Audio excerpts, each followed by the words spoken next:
Oh, excuse me. Dynamite Delight. My allergies have been driving me insane. You have no idea how many crazy storms have been coming in New York lately, which is just, even with medicine. Even with medicine, my allergies are killing me. Blood and Guts. I'll tell you right now, you see from the title, it's a good show. I will tell you that it wasn't boring. I will tell you that some of it had issues, yeah. But in general, you can watch it. It was good.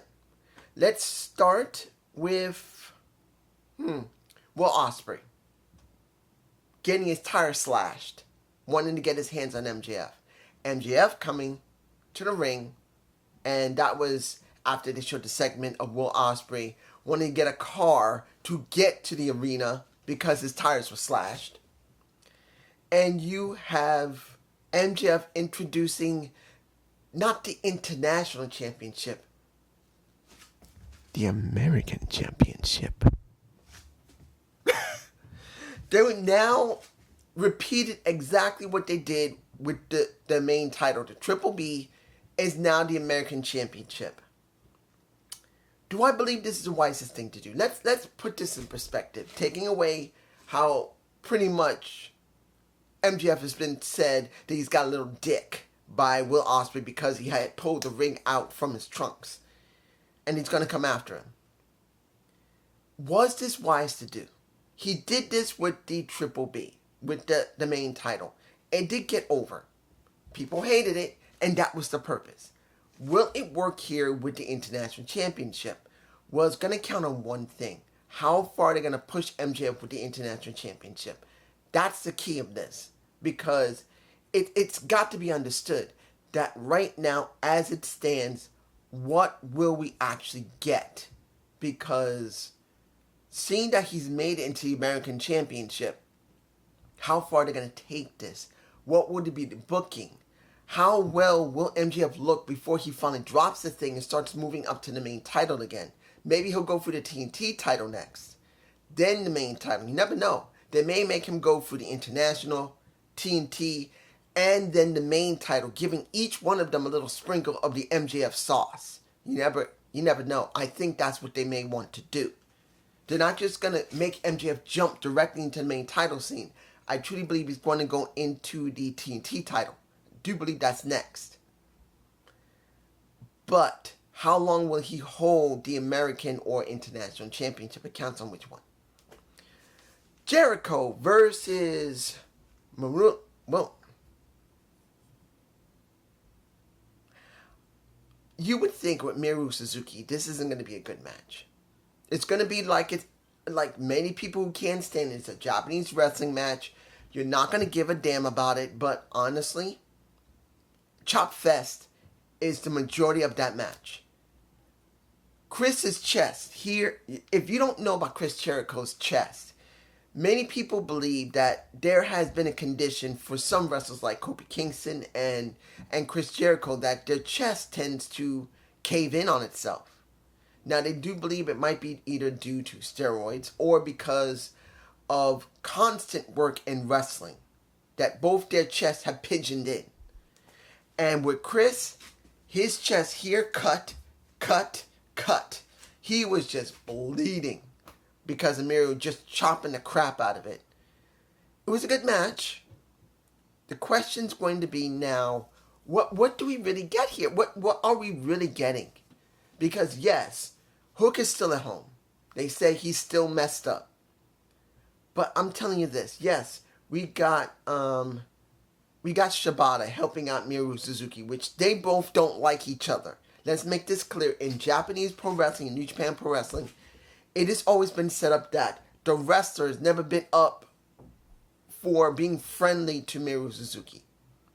So if you know that, that is a story in itself. And they may actually do a tag match with them because once it was all over, Miru Suzuki looked at him, he attacked him. You got Big Bill and Brian Keefe coming out, and they were barred before.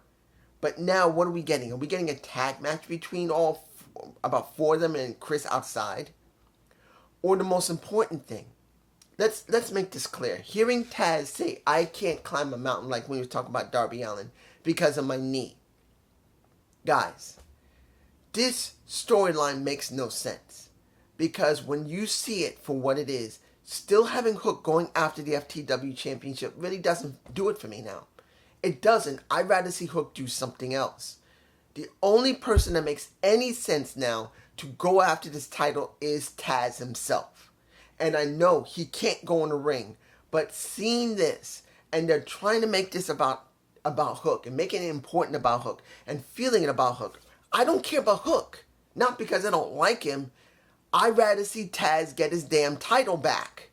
Because it feels more about a Taz thing than a Hook thing. It's not like Taz is going to leave commentary and go be by Hook's side and be at ringside. He doesn't do that. So what are we really getting here? Are we just still building this up for Hook going into All In to try and get the FTW title? Because that's the only option they got now. And if it's not Hook, Taz has to get back in the ring. Because I practically don't care about Hook trying to get the damn title back. I want to see him move on to something else. And he's stuck with FTW. He's just stuck with it. I don't believe he's growing with that damn title. That title just does not work for him anymore. The only person that work for is Taz now. That's just me. Next, Hiro Kushida versus ADMD. Now, let's put this in perspective. Britt coming back is a wonderful thing.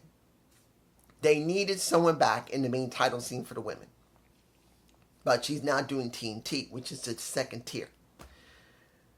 You see her working with Hiro Kushida. This is the first match, Britt. I don't want to sound like I'm shitting on Britt because I'm not. But if you look at the match for what it was a safe match. It may look rough, but it was not. Britt was protected by Hiro Kushida. Hiro Kushida knows how to work with Britt, and she knows how far to go with Britt. That is why they chose her. They didn't use Thunder Rosa. They used Britt Baker and Hiro Kushida. It was a safe match. That's what that was. And you could see Britt was a little rusty. There's no problem with that. It's not surprising. She's been gone for 10 months. We thought she might have actually had a stroke. So it's good she doesn't have one, but you can see that she's a bit rusty. And then you see Hiro Kushida wanting to turn heelish by wanting to use a katana. Not katana, her kempo. I believe that's the proper name for the bamboo sword that she carries. I think. I cannot remember. Guys can tell me if I'm wrong. But I'm being honest here. She wasn't bad. She looked okay. But she looked a little rusty. Now, what did we get after that? We got the CEO coming out saying pretty much, I'm not letting you have anything. I'm not letting you challenge me. You're not having it. But then Camille showed up. Camille, the NWA Women's Champion who held it for almost a year and a half to near 2. That Camille, that woman, she's now working in AEW. She wipes out Britt Baker. And her and a platform-shoed Mercedes Moné, her shoes were this high. If this was the floor and the shoe heel, it was like this, that high. She tried to be as tall as Camille. And she ain't even close to Camille's height. Camille would basically tower over her like this to this. That's what we got. So I will say, finally they pulled the trigger on Camille. Finally showed her. They don't have much time. I think it's the 23rd when they're gonna have All In. I believe. I could be wrong. I don't know what time. I think it's the 23rd. I will tell you this: Mercedes will be challenging, and not challenging, but defending her TBS championship against Britt, and Camille will be her insurance policy. Just like Nick Aldis, we now Mercedes have an insurance policy with a Camille, which I'm glad to see. Camille was great when she did it. When she was in NWA, she was the insurance policy. She did well. She worked with her husband, Tom, when she was his insurance policy. Now she's Mercedes Moné. But I want to make this clear to anyone. I have seen Camille for more than a few years, even though I hadn't watched the product for a while, when she was there, she knew how to talk, she had a great presence, and she can wrestle. Now, mind you, if it's a big woman next to her, she will show a little bit of weakness because she's not a bodybuilder. She's not like Jordan Grace. She's not a bodybuilder. She is an all-around type of wrestler, but she's not a super strong woman. She is a strong-ass woman, but she's not like a super strong. If she's with someone who's as big as she is, she will show a weakness that she's just not that strong. But that's just me. Now, Pac versus Boulder from the Iron Savages. That was not even a match. There was no match. There was no match. That was just a slaughter. And here's the thing. You would expect me to say, I really wish they would not do this to a big wrestler by a small wrestler. But we're talking about Pac. Pac has been known to be able to match with large wrestlers because of his physical strength. The guy is like built like a Greek god. Let's make it clear. Pac is built like a Greek god. He may not be a tall guy, but he is built so thickly and he can still move around very quickly. You can buy a Pac being able to do what he did to a Boulder. There's no lie about that. It's not because I love Pac. It's because you can look at him for yourself. The guy is built like damn Arnold Schwarzenegger. Schwarzenegger's here. Here's Pac. He's just shorter. That's how he's like this. He's that well built. So you can buy it. But now he will be going up against the MJF. But then you wonder what's going to happen with Will Ospreay. Will took. I'll talk about that in a minute. But it's going to be a big question what's going to happen between Will, between Pac, and between MJF. It's going to be a big question. Now, Mariah May destroys some woman named Alexis. That was just to set up a fight between her and Tasteless Toni Storm. And she runs out there looking all mean, wearing all black like a camel woman, takes off the mask, scar in the head, and they start fighting, and she says on a mic, "Are you ready to die for the title? Because I am." I am interested in seeing this. They built it very well. This is one of the matches I am very curious to see how it works. I want to see how far they're going to go with it. I want to see, when it comes to Mariah May, can she pull this off back in Wembley? Because that's where this is going. I am very interested in it. Final match, Blood and Guts. Oh, almost forgot, MJF. I want to say this about the American Championship a little bit more before I get to Blood and Guts. Let me give it to you like this. Seeing him throw the International Championship away, Will Ospreay picks it up and walks away. The question's going to be, is this going to be a triple threat between Pac, Will Ospreay, and a MJF? Because it is the American Championship now. Will's holding on to the International Championship, and Pac must go up against MJF. But what will that do with Will? Does that mean Will is going to try and get that title back? I don't know. Blood and Guts. We had Darby Allin and the Scapegoat start the match. And taking away from all the stuff that happened in between, including Swerve getting cold cocked from the back of the head by Hangman Page, because Swerve was 10th and Hangman was 9th. And clearly they set that up so you would be more interested in them. At least compared to everyone but Jack Perry and Darby Allin. But when you see that Swerve was chained up most of that match outside, you see that Jeff Jarrett tried to help out. And I know about Jeff Jarrett talking about Bryan Danielson. I'm not talking about that. I'm going to leave it. I might do a Gump report on Bryan Danielson. Is this his last match? And what does this really mean with Jeff Jarrett? I want to wait a little bit and see what happens next week. But seeing that they had two stories, two.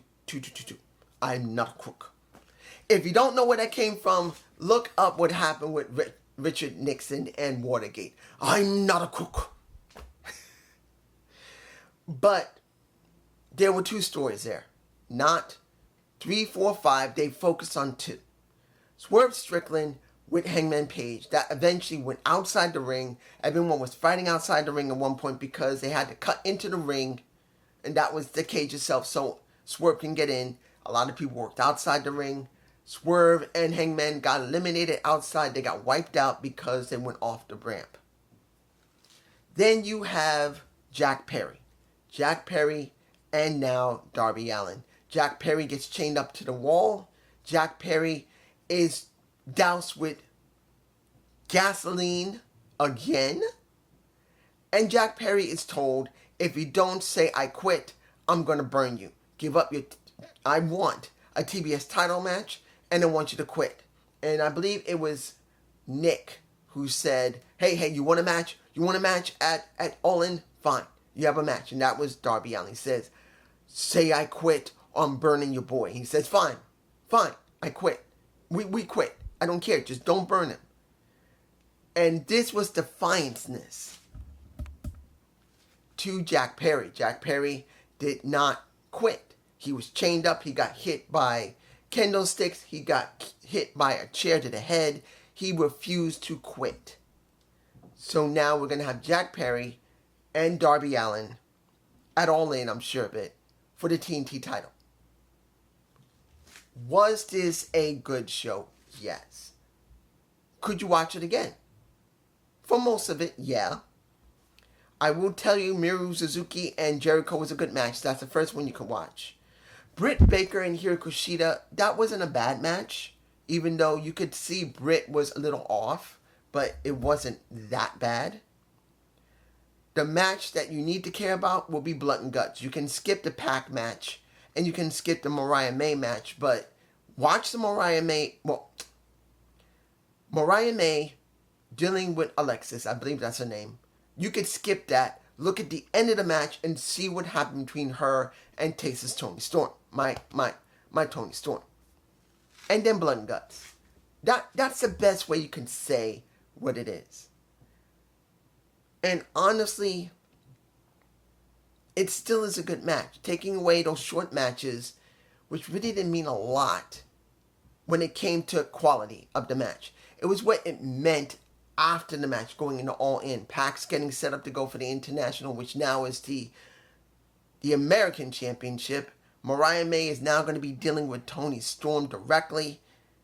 And then we get two matches set up from Blood and Guts. Swerve and Hangman Page again. And then you're going to have Darby Allin and Jack Perry again. And I know you're going to say, dude, what about the Acclaim going up against the Bucks? That will happen. But it's not going to be the most important thing. And that's the problem. That's one problem with the entire show. That honestly, when you see the tag division, it's just dead. It just doesn't have any interest. But this is just me. Peace.